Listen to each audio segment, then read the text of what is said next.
You already know it's your boy. It's the man, the myth. All legend, baby. Grandmaster Kaz. And I need y'all to tune into the latest episode of the Cazual Talk podcast featuring the Henny Boys with a live studio audience. All right? Check out the Bigga Picture Network on YouTube and watch the Cazual Talk podcast with me and the Henny Boys. All right? I need you to like and subscribe. We going in. You heard? Peace. Now sometimes shit happen.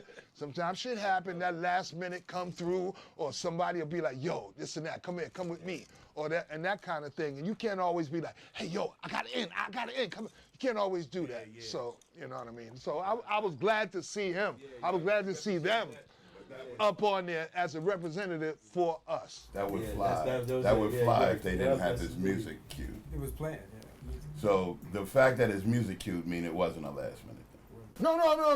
No. It was. And I'm not defending the shit, right? I don't really know, but I know that any last minute thing, whoever show up, they can cue their music.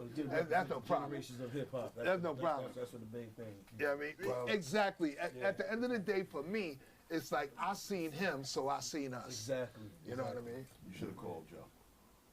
Somebody told me, did you call Joe? You didn't. I don't want to be among the throngs of motherfuckers calling Fat Joe. You know how many people call him?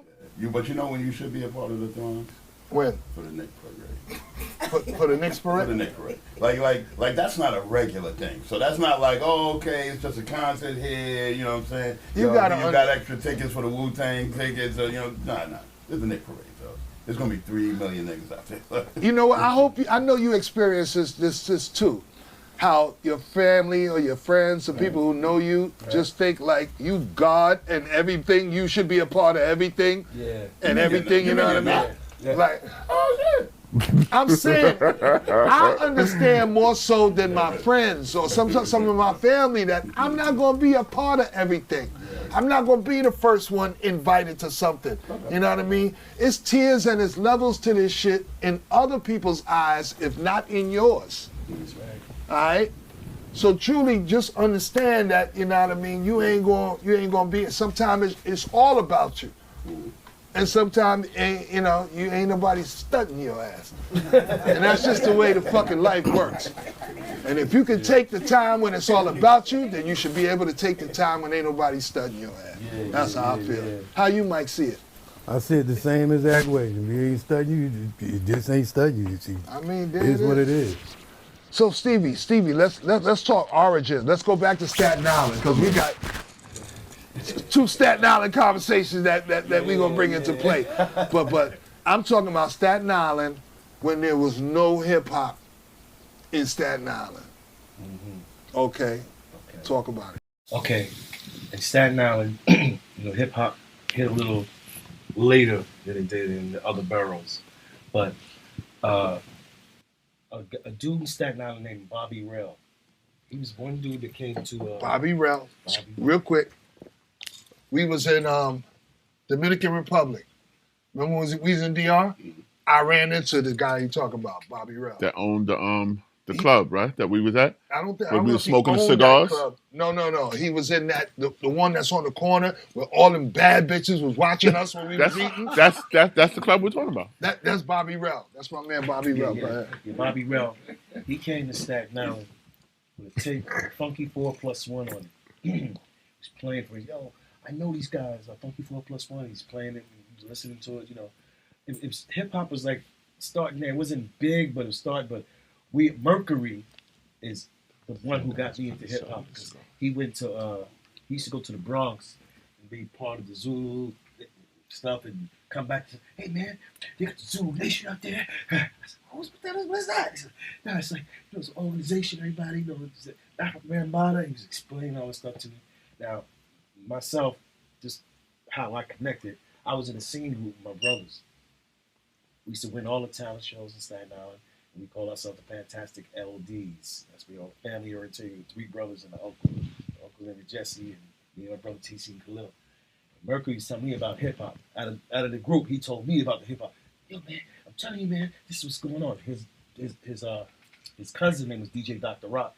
He was in a neighborhood DJ. He used to DJ inside his apartment All the furniture was gone out of 3 rooms. There was 2 empty rooms. All the furniture was piled in one room, and they called it the Rabbit Club. Everybody used to pay $2 to get in. These pitch dark rooms, play the music. People used to come out. The guys used to come out with sweatpants on, erected, coming out the room. And girls all crushed up against the wall. I'm paying my $2 tomorrow. I'll be there. Rabbit room. That's just the start of the warming over hip hop. Uh-huh. Used to get all the records, and Mercury got me into rapping. Now, Bobby Rell, who I was talking about earlier, broke tape. He formed a group in Staten Island called the Fly Four. Had the first girl MC in Staten Island, her name was LaShawn, Bobby Rell, and the other 3 members. So they was trying to like kind of mimic Funky 4+1. So Mercury got me into rapping. You know, I was straight singing. I got Mercury into singing, and he got me into rapping. So that's how the harmonizing thing came with us too. We just blended the two. So he said, I was telling you, Steve, man, we could do this, man. And Dr. Rock, DJ. I didn't understand it all at first, but I was just, yeah, man, yeah, whatever, man. Okay. So once Mercury got me into rapping, knowing the rhythm of rapping, I said, oh, I think I got this, man. I was like a little rhythm thing in my head. Now, I told Kaz this, that me and Mercury really never wrote rhymes down. We just freestyle on top of the head, but it sounded good. It was a good feeling. It sounded good. You can bob to it. So we started, I told Mercury, hey, man, what if we do this off the beat? We listened to Funky 4, how they was kind of harmonizing up what they did. Mm-hmm. And then later on, he brought Cold Crush tapes down. And Fat Tap, we started hearing guys from up there. So we started trying it out in Staten Island. So we became the most popular group in Staten Island doing the hip hop thing. We had a couple of people trying to do it, but we was the one that stood out. And this is the crowning moment. Bobby Rell, he said, man, y'all good, man. But y'all can't go uptown and do that. Oh, shit. All right. It sounded like Hannibal. No doubt. What you gonna do about it? You can't do that in New York. Hammer. Yeah. So me, I was a scary one. Nah, man, maybe he's right. Mercury was like the bold guy. Come on, Steve. Don't be scared. Let's do it, man. Fuck that shit, man. Come on, man. We from Staten Island. They ain't gonna accept us up there, man. Yo, Steve, stop, man. We good, man. I'm telling you. So I was like, oh my God, I can't believe this. I said, let's go, man. What the hell, man? Let's go. But before we went, though, we seen Son of Sam. You remember Son of Sam and Charlie Rock from Harlem World? Harlem World, yeah. They was on the Staten Island Ferry giving out flyers. Kaz, this reminds me of some rap convention. How many flyers we having those back in the day? Yep. The rap convention in Harlem World. They had a million names on there. Hey man, you guys, because he heard me and Mercury practicing on the boat. Like my group as the Force, the LDs, we used to sing on the boat. That was our hustle. We used to sing on the Staten Island Ferry, doing Jackson 5, Elvis, just Sam Cooke. That was our thing. And me splitting between 2 groups. When we seen a Son of Sam's, hey man, you guys need to. He heard me and Mercury practicing our rap routine, beating on the bass. Man, you guys sound good, man. Hey man, why don't you guys come in here in Harlem World, man, and try it out? That's when Mercury said, yeah, we go. I said, that's when I'm saying, nah, it's fucking, let's go. So we finally went up there. Got on the boat, the bus, the boat, the train.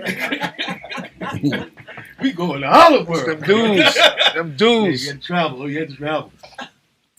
Got to the door, and we seen Son of Sam's. Hey, man, we the guys who was in the boat. All right, man, go in, man, boat. So we went in there for the first time. We was scared. I was so scared. Was, oh, my God. We in Harlem right now. I didn't travel to Harlem and the Bronx that much because we was little plants in Staten Island. Didn't really travel that much. I said, oh, my God, we in Harlem right now. Had a little different swag to them. I was like, oh, shit. So, okay, man, we got these guys from Staten Island coming up next. Okay. Nigga like, huh? Some people, nigga, you being good against Island. Nah, they from Staten Island. It's from Staten Island. He was like, where's that? Where's that? So we was nervous. Okay, man, so we got up. I think Dr. Rock at this time had a broken arm, but he was such a good DJ. Kev Ski let him use his turntables that day. So we got on the mic. And our first rhyme was the Addams Family rhyme. That broke the ice to all the people. They laugh at us. He says, When people come to see him, he has to beat to treat him. His records are in the museum. They call him Dr. Rock, the Force MDs. The Force MDs. They're like, oh shit! These niggas is kind of good. Then we start getting some the harmonizing routines, and everybody's like, oh man, yo man, these guys are good, man. So we said, hey, yeah, so Staten Island got something to say. You know, he said this as the first guys. I mean, the first. No one else, everybody Staten Island was scared to go uptown in the Bronx. So we was the first that had to break that ice. No. Go ahead. But I wanted to say that you guys, you said something important. You guys were the first one to break that ice. I'm sure there were guys out there. Right. I'm sure there were guys that, you know, unknown guys or guys like you said who were scared to venture outside of the, you know, confines of Staten Island. Yeah. You guys broke the ice. First on the boat. Yes. Being regulars on the boat that goes back and forth between Staten Island and Manhattan. Yep. Okay. And then actually coming out and being invited to Harlem World. When y'all came to Harlem World, we was like, who the fuck is these guys? From Staten Island. and then, you know, when people talk about hip hop, they like us, especially our era, they like to think it was all kumbaya. Like we was all like, you know what I mean, and this and this and that. Man, we was like, fuck everybody who ain't us. You know what I mean? Unless you prove otherwise. You know what I mean? So and then you know it's very competitive. And so when you're coming into a thing like a Harlem World with rap contests and conventions with established artists already, you had to. I don't know who put the battery in y'all motherfucking back, but these niggas came out like, yo, we coming to see the Fantastic Five, the Cold Crush, the Kiss, the whoever the fuck, you know what I mean? This and that. I'll say the name, Van Silk. That was Cam Milk that did that? Yeah, Van Silk. No, he called him Cam Milk. That's what I call He him. called him Cam Milk. Cam Milk. Okay, yeah. He was the guy, like, he was one of the guys that, he's like, he was one of the earliest janky promoters. Yeah. Okay. We used to do shows with him, we got like $5, but nah, he brought us to Harlem. He brought us to start getting us back out the place. Hey man, I'm gonna get you guys on this flyer. Because we was like, really, man, really? Now look, we from Staten Island, so we didn't know that our tapes just being at Harlem World was boxes and stuff booming everywhere. We had no idea. We just did what we did. Like, all right, y'all, we out. All right, train, boat, back down. But then, you know, when we start going back up, say, hey man, I got y'all tape, man. Y'all was at Harlem World. Y'all did this routine and that routine, and that's when we started knowing that we started to buzz like people. We had no idea. We started buzzing people. But my main objectives, I love the hip hop, but my real things was the singing with my brothers and my uncles on the boat, because that's how we pretty much really got discovered. Everybody gets the story confused and thinks that the Force MCs was the one that got us the record deal, but it wasn't. It was this man right here mentioned it to Mr. Magic, but hey, you gotta listen to these guys, Force MCs. They got their nice routines. They can harmonize, blah blah blah. And Magic didn't really get a chance to see us when he was telling us about us, but when he put the bug in Magic's ear, Magic seen us as the LDs on the boat. Didn't realize I was Stevie D from the Force MCs. He just thought I was the singing guys on the boat. And he heard Magic's sister lived in Staten Island. You know it, right? Yeah, Sister lived in Staten Island. That's when he got on the boat that day and seen us sing. Hey man, you guys are really good, man. Ain't that a bitch the way shit happens, man? I love to hear these stories because it's like you see the end result, but you never see what made it happen. What you know what I mean? What clicked? You know what I mean? What force came together and made this happen? Something outside of the realm of ordinary shit that you wouldn't expect to happen. And just Magic didn't get on the boat. I don't know if we would have got discovered. He just happened to be on the boat that day. And he was downstairs and he heard all the clapping and stuff. Said, what's going on upstairs? That's when he came upstairs and seen us singing. And he was saying, hey man, you guys are good, man. You guys ever think about getting a record deal, man? All we cared about is money.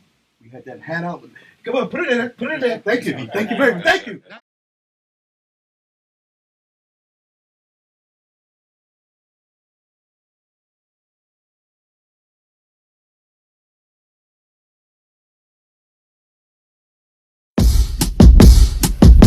famous, been dreaming of the greatness. A-list celebrity placement since basement, since words like you ancient had more soul than A6. Patience is a virtue, but it hurts to not be heard like non-verbals. Herbals blazed and burn the sage when I blow like Virgil paid what I'm worth, not slaves. But I am in a mental cage. What to do with all this rage or this self-disdain? I should be selfish, pain make me feel like I need to change. Plus a microdose of the psilocybin got me close to my hopes on vibing. Maybe I play my post and timing. Will all work out when I'm all burnt out. Almost burnt my mouth. Cause I spit the hot shit, gotta shift the optics. I'm lit in my chicken plastic like I hit the mosh pit. I'm swinging, ain't shit for blocking. All these bars in my cell to gift I'm locking. I'm popping off like Marvel Sauce. A lesson learned is not lost. If it ain't been earned, then knock it off. If you wait your turn, you're not a boss. A hater's word is not applause. The time you waste still got a cost. I see the bigger picture like a bird eye. Lie to yourself and your word dies. I never got it on my first try, but I never quit till I earn my trials and tribulations, trials and tribulations. Like me going up and down, but now I feel amazing. They know, they know, they know, they know, they know, yeah, they know, they know. I'm going through the trials and tribulations, trials and tribulations. Like me going up and down, but now I feel amazing. They know, they know, yeah, they know, they know, they know, they know. I'm going through trials and tribulations. Thank God for creation. Just imagination. Thought you was a friend, but no relation. Biggest AI animation. I told them Jesus, God in the flesh. Wanna equal depth and hold no breath. See my life, they think amazing. I tell them Christ, they think I'm Mason. You're jealous or zealous, but I rebellous. Jesus, police wanna nail us. You fail us, mail us. You wanna be gang, then hang with us. You're Lucifer her, so I might kill. The evil liar, I'ma keep my rifle. First ocean, now land rivers. I told y'all, Chris and Bigga. Trials and tribulations, trials and tribulations. Like me going up and down, but now I feel amazing. They know, they know, they know, yeah, they know, they know, yeah, they know, they know. I'm going through the trials and tribulations, trials and tribulations. Like me going up and down, but now I feel amazing. They know, they know, they know, yeah, they know, they know, yeah, they know, they know. I'm going through the trials and tribulations. BK fell, watch your step, you perceive, be caution. Power of the dollar, you lost one. What more to say? Don't want to fry, see son, obey. Blam, blam, best jam. Gun in my hand, but I don't wanna kill, man. These rappers come, I kill. Not a boss, just run a mill. Ran VA like can I speed? Was it hunger or just greed? Diamonds on my wrist still wear. Ain't no biggie but the crystal clear. I cross the line and run through your circle. I'm the bigger picture, you just commercial. Said Sean Bigga what these guns about. I said mighty dark, soon the sun come out. In the night soon sun. Always wanted to rap with fun. Praise God for the sun. Trials and tribulations, trials and tribulations. Like me going up and down, but now I feel amazing. They know, they know, they know, yeah, they know, they know, yeah, they know, they know. I'm going through the trials and tribulations, trials and tribulations. Like me going up and down, but now I feel amazing. They know.